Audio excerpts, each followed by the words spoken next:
Welcome back. Businessman Anthony Bugas is reflecting on the challenge of staying afloat amid the COVID-19 crisis. He says despite the challenges being faced due to COVID-19, the contribution of his staff has made the difference between ruin and staying afloat. He says as businesses continue to navigate the new normal, it is left to be seen what will become of the corporate world.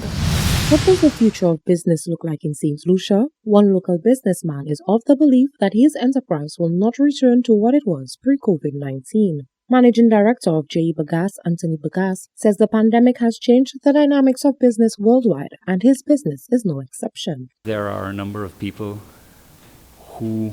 This building is very much more quiet today than it used to be in terms of the number of people who are in here. And there are some of our staff who probably will never come back into the office because working from home has proved to be a better way. Is that true of all the positions in here? No, our document center, clearly we can't have people working from home. And our insurance side of the business, people need to be, to a large extent, be in to be able to deal with clients as they come in. Will we go back to how things used to be? I think it's going to be a hybrid. And we will continue to make the changes as situation dictates. Bugas explained that at his establishment, staff played an instrumental part in keeping the business afloat. Did our staff help? Absolutely. Our staff made tremendous sacrifice to make sure that the business in its entirety survived. So when you ask about underprivileged in the country or people who are disenfranchised, it was our aim from the start to make sure that we protected the livelihoods of our people. He says like every other business, J. Bugas was hopeful that they would be able to keep all staff members, particularly during the peak of the pandemic. However, that proves to be a task. He says, however, the company continues to do everything it can to protect its workers. Our aim has been to protect the jobs of the people who have been with us. Have we been 100% successful? No.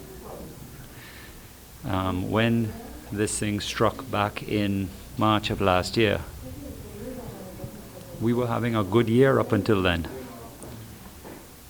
In April, we saw our sales drop to 25% of what they normally were. They have since steadily grown to about 76% of where they would normally be. So we are not back. Did we have to close certain areas? Unfortunately, yes. Did our staff help? Absolutely. Bugas says the new normal of working from home and online is one St. Lucia has to embrace as the realities of COVID-19 continue. Reporting for Hot 7 News, I am Genevieve Gonzalez. As a general election looms, candidates are ramping up efforts to secure the favor and confidence of constituents.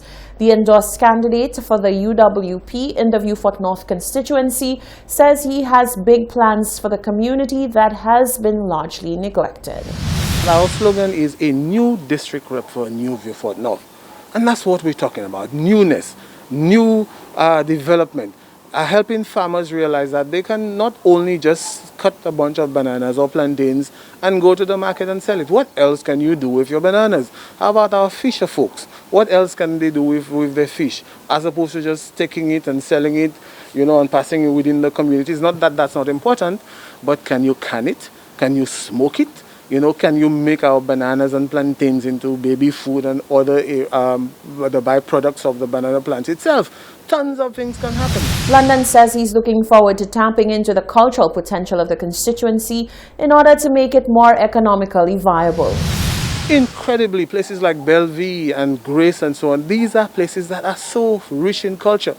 And this is a representative that has he sits and he plays the tambour. He was part of what was called Tambour Mele, and he has done nothing economical out of culture. So we're saying Vincent London will, with the people, change culture in Beaufort North into something economical. Our La Rose, our Jew, our Tambu, our Kutumba, our poetry, our l'histoire, all of that, just like you see people going to Beaufort, coming from Beaufort and going into Gros Islet for the Gros Islet night.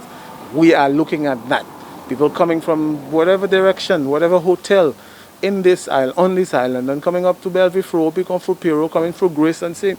We have nature sites and historic sites. He says there is also need for greater youth investment, and he believes that given his background, he can do just that. There is an endless set of possibility. Our sportsmen and our young persons make them into entrepreneurs and so on. You know, the possibilities of the Ojo Labs and the ITEL BPOs, the new terminal. This is employment. We want to be able to connect our young folks with all these opportunities. And that's why I'm saying to the people of Beaufort North and by extension St. Lucia, a new district rep under Vincent London is going to create great possibilities for a new Beaufort North. The UWP candidate says as a native of Beaufort North, he is eager to spearhead progress in the constituency. St. Lucia will join its regional and international counterparts in a celebration of their shared linguistic and cultural heritage based on the French language. International Francophonie Day will be celebrated by the Francophonie community on Saturday, the 20th of March, 2021.